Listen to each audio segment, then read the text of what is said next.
बैठो। समाकलित वेग समीकरण देखते हैं आज अपन। समाकलित वेग समीकरण क्या होता है? देखो, अपन ने क्या देखा, अपन ने कोटि देख ली। कोटि क्या होती है? अभिक्रिया की। क्या होती है कोटि? दर नियम में अभिकारकों की सांद्रता की जो घातांक है उसका योग, है ना। फिर अपन ने अनुसंगता देख ली, उनमें अंतर भी देख लिया। अब क्या देखना है? समाकलित वेग समीकरण क्या होता है? जैसे दर नियम है, दर नियम है, दर नियम में क्या होता है? दर बराबर के अभिकारक की सांद्रता का गुणनफल, अभिकारक की सांद्रता का गुणनफल, उस पे स्टोइकियोमेट्रिक गुणांक की घातांक लगी रहती है। ठीक है, इनका योग क्या होता है? अपना कोटि होता है। अब इस के का रिलेशन अपन को किससे चाहिए था? अभिकारक की सांद्रता से चाहिए था। किससे चाहिए था? अभिकारक की सांद्रता और समय, मतलब के का रिलेशन दो चीजों से चाहिए, अभिकारक की सांद्रता से चाहिए, रिएजेंट और समय से चाहिए। तो उसके लिए अपन ने बनाया समाकलित वेग समीकरण, है ना। समाकलित वेग समीकरण के लिए सबसे पहले जानना जरूरी है समाकलन क्या होता है। थोड़ा बहुत समाकलन, अवकलन क्या होता है ना, समाकलित वेग समीकरण के लिए, है ना। तो समाकलित वेग समीकरण के लिए सबसे पहले तो हमें चाहिए समाकलन। समाकलन के बारे में पता होना चाहिए। दूसरा क्या होना चाहिए? अवकलन के बारे में। ये दोनों अगर पता होगा तो आसान रहेगा। मैथ की चीजें बायो वालों की है तो तुम्हें कंफ्यूजन ना हो। देखो, समाकलन क्या होता है? जब हम क्या करते हैं, इंटीग्रेट करना, मतलब हम कोई चीज को छोटे से बड़े लेवल पर लेके जाते हैं, मतलब थोड़ा हिस्सा जोड़कर अपन बड़ा हिस्सा बनाते हैं, उसे क्या बोलते हैं अपन? समाकलन। और अवकलन मतलब सिंपल भाषा, मैथ की तो बहुत डीप है। अवकलन मतलब क्या होता है? छोटे छोटे हिस्सों में किसी चीज को तोड़ना, उसे क्या बोलेंगे? अवकलन। जैसे मान लो बड़ा सर्कल है, उसका एक छोटा सा हिस्सा लिया, उसको बोलते हैं डीएल। क्या बोलते हैं? डीएल। उसको इस सेगमेंट का अकेला अपन क्या करते हैं अपन, अगर इसका सेगमेंट का अपन इंटीग्रेशन कर दें, इसको जोड़ जोड़ के पूरा एक समाकलन कर दें इसका, तो क्या बन जाता है? एल। सबसे इम्पोर्टेंट यही, आधे से ज्यादा बच्चों को नहीं आता। इसमें आएगा, ये रूल लगेगा इसमें कि डीएल लिखा है ना, तो इसका आंसर क्या आ जाएगा? एल। अब मान लो डी आर लिखा होता तो इसका आंसर क्या आता? डीएल का आंसर एल है, तो डी आर का आंसर क्या होता? आर। आर, है ना। आर, ये जो है ना छोटे छोटे आर, डी आर मिलके क्या बना लेंगे? बड़ा आर बना लेंगे, है ना। तो ये पूरा बड़ा आर बन गया। इसका मतलब कहने का ये कि छोटे छोटे हिस्सों से मिलके बना होगा डी आर, उसको पूरा एक पूरा कंप्लीट आर बना दिया, तो उसको रट लेते हैं, कहते हैं कि डी हट जाएगा, ऐसा हो जाए। कुछ नहीं करना, सिंपल सिंपल डी है ना, उसको हटा के आर लगा दो। एक तो ये है, हाँ। और कुछ अगर ऐसा लिखा है ना इस फॉर्म में, तो इसको वन मानते हैं अपन, है ना। इसको अपन वन मानते हैं, तो उसमें समाकलन पड़ा होगा अगर, तो उसमें पड़ा होगा एक्स। वन का समाकलन क्या होगा? एक्स के रिस्पेक्ट में एक्स। वन का क्या होगा? एक्स, क्योंकि इसको एक्स की पावर 0 मानते हैं। और समाकलन का फॉर्मूला क्या होता है? समाकलन का बेसिक फॉर्मूला क्या है? देखो, एक्स की पावर अगर अपन n माने, तो उसका समाकलन करें अपन एक्स के रिस्पेक्ट में, तो क्या होता है? एक्स की power n plus 1 upon n plus 1। तो अगर एक्स की पावर 0 माने, तो एक्स की पावर 0 प्लस 1 अपॉन 0 प्लस 1, तो आंसर एक्स आएगा। इसीलिए वो आंसर आता है ना। इसलिए वो डी जो है ना, अब कुछ लोग रट लेते हैं कि भैया वो डी है तो हट जाएगा डी, ऐसा नहीं है। वो एक्स की पावर 0 था, बाद में क्या बन गया? वो एक्स, है ना। तो एक नियम ये अपन को पता होना चाहिए। दूसरा तो समाकलन का बेसिक फॉर्मूला। बेसिक फॉर्मूला क्या है? बेसिक फॉर्मूला ये है कि जब x की पावर n होती है, तो x की power n plus 1 upon n plus 1 होता है। और अवकलन का बेसिक फॉर्मूला क्या है? अगर मान लो dx की पावर n अपॉन dx, इसका सिंबल क्या था? ये था, जो सांप बनता है ना, सांप किसमें बनता है? समाकलन। और अवकलन में क्या होगा? सिंपल डिवाइड होगा, dx की पावर n अपॉन dx। अब इसका बेसिक फॉर्मूला देखो क्या होगा? x की पावर, इसका आंसर होगा x की पावर n, यहाँ पर एक पावर आगे आ जाती है, पावर कुछ भी लगी हो, कहाँ आ जाती है? आगे।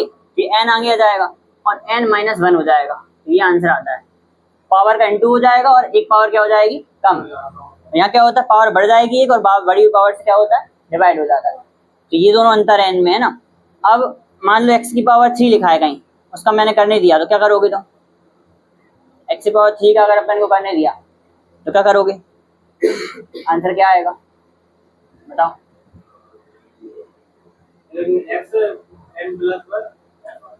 इसको देख के करो ना, n plus 1 upon n plus 1 है, इसमें n क्या है? 3 है, तो इसका आंसर क्या होगा? यहाँ देख करो, हाँ, x की पावर 3 प्लस 1 अपॉन 3 प्लस 1, मतलब क्या होगा, एस की पावर 4/4, ये इसका आंसर आता है। यहाँ पे मान लो लिखा है एस की पावर 3 d/dx, तो इसका आंसर क्या होगा?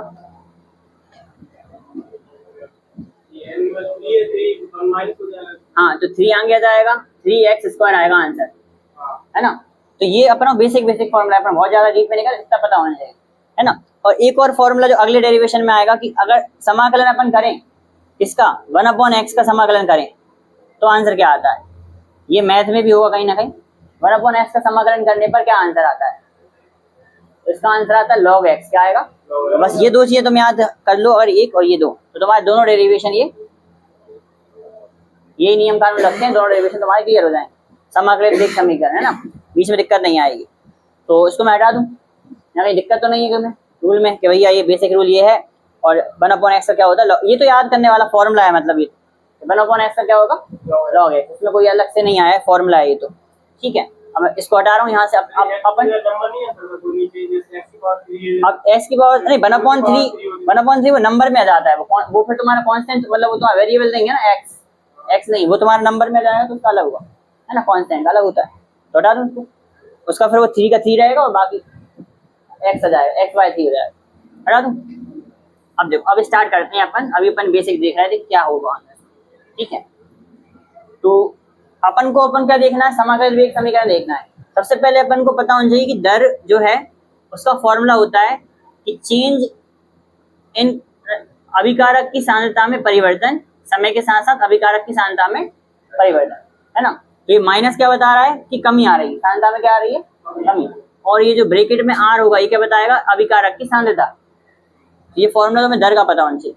अब अपन को दर नियम पता है, दर नियम ये अपन समाकलित वेग समीकरण पहले कर रहे हैं अपन शून्य कोटि के लिए, किसके लिए करेंगे, शून्य कोटि के लिए करो। तो दर नियम लिखोगे अगर तुम, तो लिखोगे दर बराबर अब यहाँ पर k और अभिकारक की सांद्रता। अभिकारक की सांद्रता अपन कैसे बता रहे हैं, अभी r से बता दो। तो इसमें पावर क्या चढ़ाओगे, 0, शून्य कोटि के लिए क्या पावर चढ़ाओगे, 0। तो एक अभिकारक क्रिया होगी, मान लो रिएक्टेंट से क्या बन रहा है अपना प्रोडक्ट, तो अभिकारक को अपन क्या बनाएंगे, r, और उसकी पावर कितनी चढ़ाएंगे, 0, क्योंकि शून्य कोटि देख रहे हैं। अब बताओ दर का जो मान मैंने बताया वो रख दो, देखो दर का मान रख दो, क्या होगा, -dr अपॉन, अब यहाँ पर भी dt लगाएंगे, जब अपन अपटर्न कर रहे हैं ना, यहाँ भी क्या लगेगा, पहले औसत वेग होता था उसमें क्या नहीं लगता था, औसत वेग यहाँ पे लगेगा, तो dr upon dt is equal to k। अब यहाँ पर r की पावर 0 मतलब कितना आया, 1, कुछ नहीं आया, 1 आया। अब इस dt को तुम वहां ले जाओ और माइनस को भी वहां ले जाओ, तो क्या आएगा, dr is equal to -k dt। अब देखो ये समाकलन वाला वो आ गया ना कंसेप्ट, कि dt अगर इनटू में आ जाए तो क्या होता है समाकलन, और डिवाइड में आ जाए तो अवकलन। तो दोनों साइड समाकलन कर दो, समाकलन करो, समाकलन करने पर देखो समाकलन का निशान लगाया, इज इक्वल टू यहाँ भी लगाया, ये माइनस बाहर आ जाएगा।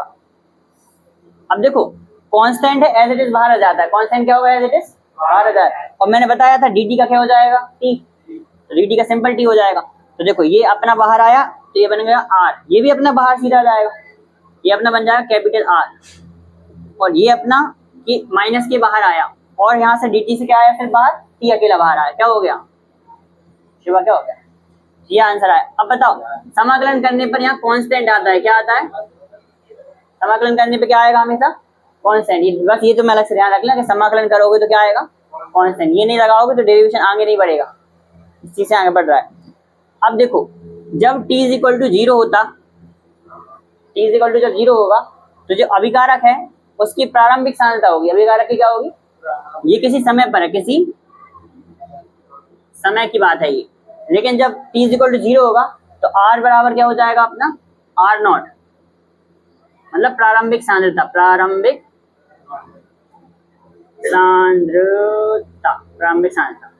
अब मुझे एक बात बताओ, प्रारंभिक सांद्रता r की जगह पे रख देंगे अपन, और t इक्वल टू पे क्या रख देंगे, 0, तो ये इक्वेशन चेंज हो जाएगी, है ना। तो वैल्यू रख दो इसमें। अब देखो r इक्वेशन 1 में r हो जाएगा r0 is equal to k into 0 plus i, ये पूरा क्या हो जाएगा 0, ये आएगा r0 बराबर i। अब i की वैल्यू मैं यहाँ रख सकता हूँ, आई की वैल्यू कितनी आ गई आर नॉट, तो मैं इसको यहाँ रख सकता हूँ, तो मैं रख देता हूँ। देखो इक्वेशन 1 में रखने पर, इक्वेशन 1 समीकरण 1 में रखने पर क्या होगा, पर है ठीक है पर, तो रखने पर क्या होगा, आर का आर रहेगा माइनस के टी का के टी रहेगा प्लस आई की जगह पे क्या आएगा आर नॉट। अब मुझे एक बात बताओ, मुझे तो के चाहिए था, मुझे आंसर में क्या चाहिए के, तो मैं के टी वाली इधर ले आऊं टर्म और आर वाली उधर ले जाऊं, तो क्या आएगा के टी बराबर आर नॉट माइनस आर, है ना, हाँ आर नॉट माइनस आर, ठीक है। अभी ऐसे लिखना, कुछ माइनस नहीं हुआ, ऐसे लिखना है, ठीक है। अब टी अब तुम्हारा के बराबर आ जाएगा R naught minus R upon में टी, जो हमारा फाइनल आंसर आ गया। माइनस क्या, अब जो आर नॉट अलग चीज है, वो तो वैल्यू दी होंगी तब होगा ना, अभी तो ये आंसर आ गया तुम्हारा। समाकलित वेग समीकरण किसके लिए, शून्य कोटि अभिक्रिया के लिए अपना कंप्लीट हो गया। इसमें कहीं कोई दिक्कत हो तो बताओ मुझे कि हमें यहाँ दिक्कत है, ढक्कन उठा लेते हैं अपन। बताओ इतनी सारी स्टेप देखी अपन ने, मैं कहाँ कौन सी स्टेप समझ में नहीं आई। देखो फिर से बता रहा हूँ, जैसे दर है, दर क्या होता है minus D R upon D T, और दर नियम ये होता है कि अभिकारक की शान था कुछ भी रखते हैं अपन, तो ये शून्य कोटि के लिए कितनी रख दी, जीरो, जीरो रख दिया। अब तुमने क्या करा, इसको तुमने क्या बना दिया, जीरो को, इस पूरे को 1, पूरा हट गया। आज किसकी पावर जीरो होती तो आंसर कितना आता है 1 आता है ना। अब देखो दर की जगह पे रख दिया minus D R upon D T, ये दोनों अपनी इक्वेशन बन गई। अब इसको अपन डी टी कहाँ ले गए, ऊपर ले गए, प्रैक्टिस करने से आएगा। फिर अपन ने क्या करा, समाकलन करा दोनों साइड, समाकलन करने पे अभी बताया था नियम मैंने कि डी आर वाला है तो क्या बन जाएगा आर, मतलब डी आर का जो है ना आर की पावर जीरो मान लोगे, करोगे तो क्या आएगा आर। ऐसे यहाँ पे टी की पावर जीरो, फिर आंसर टी आ जाएगा। कांस्टेंट बाहर निकल जाते हैं, निकल गए वो, प्लस क्या लगा दिया अपन ने आई। अब अपन ने कंडीशन लगाई कि T is equal to zero पर R is equal to R naught होता है, रख दिया अपन ने कि आर इज इक्वल टू क्या रख दिया आर नॉट, टी के पे रख दिया जीरो, तो आंसर आया अपना आर नॉट बराबर आई। अब आर नॉट की आई की जगह पे क्या रख दो आर नॉट, फिर सॉल्व एक बार रख दिया तो के टी को यहाँ ले आए, आर को वहाँ ले गए, फिर के ये रहने दिया, टी नीचे ले चला गया। ये होना, एक बार तुम यहाँ तक पहुँच गए ना, फिर मैथ है नॉर्मल वैल्यू रखने का, नॉर्मल मैथ आंसर निकालना के तुम फाइनल, एक दो बार ऐसे करके देखना तो तुम्हें आ जाएगा, है ना। बताओ आगे, एक दो बार ऐसे करके देखो आ जाएगा। अब समाकलित वेग समीकरण किसके लिए कर रहे हैं अपन, प्रथम कोटि के लिए करते हैं, शून्य के लिए कर लिया, आप किस लिए करते हैं प्रथम, यही दो डेरिवेशन है, उसके बाद चैप्टर में थोड़ा बहुत चीजें बचती, ज्यादा नहीं बचता है ना, कम खत्म हो जाए। तो शून्य कोटि के बाद क्या आता है अपना प्रथम कोटि। अब देखो इसमें तो मैं समानता बताऊं, सारी चीजें सेम है, इसमें कुछ अंतर नहीं है, बस यहाँ पर अंतर आएगा कि यहाँ पर दर तो वही लिखेंगे अपन और दर नियम भी यही है। बस प्रथम कोटि में क्या होता है, ये जो जीरो है ना, जीरो ना हो कितना आ जाता है 1, और देखो अब ये जो बन आया है ना, यहीं से कहानी चेंज होती है। अब ये बन आया तो अब नीचे भी यहाँ ये टी जब यहाँ जाएगा तो ये तो यही रहेगा ऐसे, पर नीचे अब इसके कुछ ना कुछ आएगा, तो यहाँ से अपनी कहानी अब क्या हो जाएगी, थोड़ी चेंज हो जाएगी। तो उसमें बता रहा हूँ, देखो क्या क्या चेंज आएगा। ठीक है, तो वहां ले गए तो नीचे, अब इसको मैं हटा रहा हूँ इस स्टेप, देखो इसको तुम रखो minus D R upon D T is equal to K, अब के आर है ना, यार इस आर को कहाँ ले जाओगे नीचे। अब इसको मैं अगर देखो, इस आर को कहाँ ले जाओगे इसके नीचे, तो ये डी आर अपॉन आर बचेगा और इज इक्वल टू के डी टी, ये अब कहानी बन गई। अब अभी बताना, अभी बताया था समाकलन करने पर क्या होगा, समाकलन करने पर, समाकलन करो, इसका समाकलन करो डी आर और नीचे कौन आया R is equal to minus K D T का समाकलन। अब सुनो, इसका समाकलन तो वही आंसर आना चाहिए, इसका समीकरण तो वही आंसर आएगा, और इसका समाकलन प्लस आई, ये तो एज इट इज रहेगा, कोई चेंज नहीं आएगा। पर चेंज अब इसका जब करोगे ना तो लॉग आर आएगा, सिंपल आर नहीं आएगा, क्या आएगा लॉग आर। तो इतना सा चेंज आया, यहाँ पर क्या आंसर आया आपकी बार लॉग आर, थोड़ा सा चेंज है लॉग आर। अब वही तुम वैल्यू रखोगे इसकी, तो आर की जगह पे क्या रख दोगे आर नॉट, तो जब तुम वैल्यू रखोगे तो ये लॉग एज इट इज रहेगा, आर की जगह पे आर नॉट हो जाएगा, ये हो जाएगा अपना लॉग आर नॉट। पहले आर नॉट था, अब क्या हो गया सिंपल लॉग आर, मतलब इसमें अपन ने आर को हटा के आर नॉट रख दिया, कोई बड़ी बात नहीं करा। देखो लॉग आर में क्या करा, आर को हटा के क्या रख दिया आर नॉट रख दिया। मैंने बोला ना T is equal to zero पर R is equal to R naught, तो आर की जगह पे क्या रख दो आर नॉट, और टी की जगह पर 0, तो एज इट इज आई के प्लस का प्लस, आई का आई, कुछ नहीं चेंज हुआ। अब ये हट गया, तो अब यहाँ पर आई की वैल्यू आर नॉट ना आके क्या आएगी, लॉग आर नॉट, है ना, क्योंकि लॉग चल ही रहा है साथ में, तो इसकी वैल्यू क्या हो जाएगी, लॉग आर नॉट। तो आई की वैल्यू लॉग आर नॉट। अब तुम इस आई की वैल्यू यहाँ रखोगे तो आर नहीं रखाएगा, क्या रखाएगा, लॉग आर नॉट, और यहाँ पे लॉग आर नॉट पहले से ही है, तो सब जगह पे बस लॉग आ गया, कुछ नहीं हुआ। देखो लॉग आर नॉट बराबर माइनस के टी, यहाँ पे भी लॉग आर नॉट। अब देखो के टी को यहाँ लाऊंगा और बाकी उधर ले जाऊंगा, तो ये लॉग दोनों के साथ रहेंगे अभी भी, दोनों आर के साथ क्या देखेंगे अभी भी लॉग, तो यहाँ से पूरा आंसर ही चेंज हो गया। ये दिख रहा है कि नहीं दिख रहा, देखना ये टर्म दिख रहा है कि नहीं दिख रहा। तो अब देखो के टी बराबर आएगा अपना, ये बुक्स हैं यहाँ, के टी बराबर आएगा अपना, क्या आएगा, log R naught minus log R. अब के बराबर क्या आ जाएगा, log R naught minus R upon T, है ना, तो के बराबर आ जाएगा अपना log R naught minus log R upon T. अब देखो यहाँ पर बेस 10 नहीं है, सिंपल लॉग है ये, इसमें क्या नहीं है अभी, बेस 10। जब बेस 10 आता है ना तो एक नया टर्म आता है 2.303, ये मैंने बेसिक में ही बताया था, क्या बताया, ये पेज में लिखा हुआ तुम्हारे कहीं देखना, क्या जाता है 2.303। और मैंने ये फॉर्मूला भी बताया, तो मैं एक फॉर्मूला बताया था मैंने, यहाँ मिटा के लिखता हूँ मैं, कि log M minus log N होता है लॉग एम अपॉन एन। तो बताया था मैंने, लॉग माइनस का डिवाइड होता है और इंटू का प्लस होता है, तो log M minus log N क्या होगा, लॉग एम अपॉन एन। तो देखो log M minus log N, ये डिवाइड में चले जाएंगे अब, है ना, ये आर नॉट है।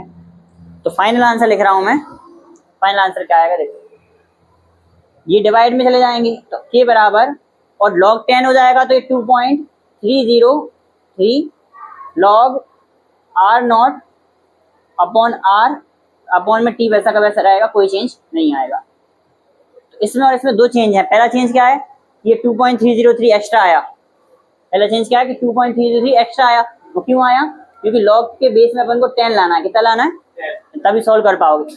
और दूसरा ये डिवाइड क्यों हो गया, क्योंकि फॉर्मूला लग गया ये वाला, log M minus log N upon log M upon N, तो log R naught upon R हो गया।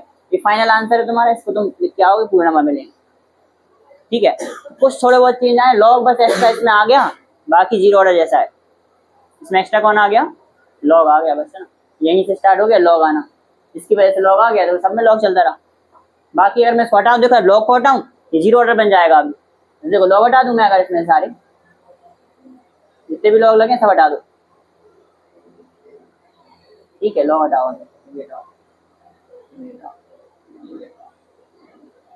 ये देखो अभी जीरो ऑर्डर बन गया, लॉग था तो फर्स्ट था और लॉग हट गया, देखो अभी ये आंसर किसका बन गया, जीरो ऑर्डर का बन गया। तो इतना ही अंतर है बस, है ना, यहाँ से अंतर आ जाता है, समाकलन करते हैं ना, वहां से अंतर आ जाता है। अब ये दोनों अपने कौन हो गए, समाकलित वेग समीकरण हो गए, है ना। अब अपन क्या देखते हैं, अर्ध आयु काल, क्या देखते हैं, अर्ध आयु काल। तो अपना टाइम देखना कितना हो रहा है, इसमें देख नहीं रहा, 20 हो गया, तो हो जाएगा अपना एक, है ना, कर लेते हैं, अभी तो क्लास चल रही होगी, कर लें। देखो इन दोनों का यूज करके होता है कि आए ना दो, इनका यूज करके आता है आंसर। तो कैसे आता है बता रहा हूँ, जैसे अपना शून्य कोटि के लिए और अपने प्रथम कोटि के लिए अपन देख रहे थे, अपन को अर्ध आयु काल निकालना है। तो अर्ध आयु काल की डेफिनेशन क्या होती है, पहले तो देखो, अर्ध आयु काल का मतलब ये होता है कि तुमने मान लो 100 ईंटें ली, शुरुआत में कितनी ईंटें ली, 100, और तुम्हारा काम लगा, उसमें काम लगते लगते ऐसा समय आया कि तुम्हारी 50 ईंटें बची, कितनी बची, 50, तो वो समय ही क्या है तुम्हारा अर्ध आयु काल। मतलब ऐसा समय जब अभिकारक की सांद्रता प्रारंभिक सांद्रता की आधी हो जाए, कितनी हो जाए, आधी। प्रारंभिक में तुमने 10 लिया तो 5 हो जाए, 50 लिया तो 25 हो जाए, मतलब प्रारंभिक सांद्रता की आधी हो जाए, उसे हम क्या बोलते हैं, अर्ध आयु काल। वह समय जब प्रारंभिक सांद्रता की अभिकारक की सांद्रता आधी हो जाए, है ना। तो मतलब कहने का मतलब आर जो है वो हो जाए आर नॉट बाय 2, अभिकारक की सांद्रता प्रारंभिक सांद्रता कितनी हो जाए, आधी। तुम जहां भी तुम्हारा आर था, वहां तुम क्या रख दोगे, आर नॉट बाय 2, बस इतना ही करना है तुम्हें, ये तो हो जाएगा आर नॉट बाय 2। तो देखो इसके लिए के का फॉर्मूला क्या निकाला था, R naught minus R upon T, ये निकाला था। और इसके लिए क्या निकाला, 2.303 R naught, sorry log R naught upon R upon T, ये निकाला। एक बात बताओ, ये आर दिख रहा है जहाँ, बस वहां क्या रखना है, आर नॉट बाय 2, और टी की जगह पे क्या रखना है, टी हाफ, तो रख दो बस, वैल्यू खत्म। जैसे देखो के बराबर आर नॉट माइनस, इसको रखो R naught by 2 divide by T half, small T हो है ना, स्मॉल टी। अब ये एक आर नॉट है और ये आधा आर नॉट है, तो एक में से आधा गया तो आधा बचा, तो आधा बचा, तो के बराबर आर नॉट बाय 2 और ये टी हाफ, टी हाफ को यहाँ ले जाओ, किया जाएगा आर नॉट बाय 2 के, आंसर क्या आएगा, आर नॉट बाय 2 के। ये अपना फाइनल आंसर होता है आर नॉट बाय 2 के। तो अभी पूछ सकते हैं फिलअप वगैरह में कि अर्धायुकाल शून्य कोटि के लिए, तो फिर निकाल के बता दो, है ना, ये याद होना चाहिए। अब दूसरा देखो, इसकी कंडीशन देखो, इसमें तुम्हें टी की जगह पे टी हाफ और आर की जगह पे आर नॉट, या आर नॉट है, ठीक है, तो क्या होगा, के बराबर 2.303 लॉग बेस 10 रहेगा। अब यहाँ पर आर नॉट का R naught divide by R naught by 2, R naught by 2। एक बार बताओ, ये वाला चीज आधी है, ये वाली चीज डबल है, तो आर नॉट बाय 2 बन जाए R naught by 2, R naught by 2 जा आर नॉट, डबल में तो कट जाएगा ना। या फिर एक तरीका ये है कि आर नॉट से आर नॉट काट दो, 2 कहाँ चला जाए ऊपर, बात कैसे भी कर लो, आंसर 2 आएगा। तो के बराबर 2.303 लॉग बेस 10 का 2 और डिवाइड बाय टी। अब लॉग 2 की वैल्यू मैंने शुरू में बताई थी, अब लॉग बताए इसलिए इसी दिन के लिए मैंने लॉग बताए हैं, तो मेरे लॉग आते हैं। लॉग 2 की वैल्यू जो होती है वो होती है 0.301, इसको रख दो, तो 2.303 इंटू 0.301 डिवाइड बाय टी, इसको जब सॉल्व करते हैं तो आंसर आएगा 0.693 डिवाइड बाय टी हाफ, मतलब इसको तुम ऊपर ले जाओ ना, तो ये टी हाफ बराबर आंसर आया 0.693 अपॉन टी, 0.693 अपॉन। अब इसमें एक इम्पोर्टेंट बात है, अब इसके फॉर्मूले में आर नॉट आ रहा है, इसके फॉर्मूले में आर नॉट नहीं आ रहा, यानी अपन कहते हैं फर्स्ट ऑर्डर रिएक्शन की जो टी हाफ है, मतलब अर्धायुकाल है प्रथम कोटि अभिक्रिया का, वो अभिकारक की सांद्रता पर निर्भर है ना, अभिकारक की सांद्रता प्रारंभिक सांद्रता पर निर्भर नहीं करता, ये इंपॉर्टेंट बात है, ये वाला करता है और ये वाला नहीं करता। फिलअप आएगा अगर कभी तो बोलेंगे तुमसे कि ऐसी कौन सी कोटि है जिसका अर्धायुकाल अभिकारक की प्रारंभिक सांद्रता पर निर्भर नहीं करता, कौन सी है वो, प्रथम। बस ये 4 डेरिवेशन इंपॉर्टेंट थे, इसके बाद थोड़ी बहुत थ्योरी 1-2 पेज की वो अपन कल कर लेंगे, तो चैप्टर खत्म। इसके बाद डी ब्लॉक एफ ब्लॉक देखेंगे, है ना, बस।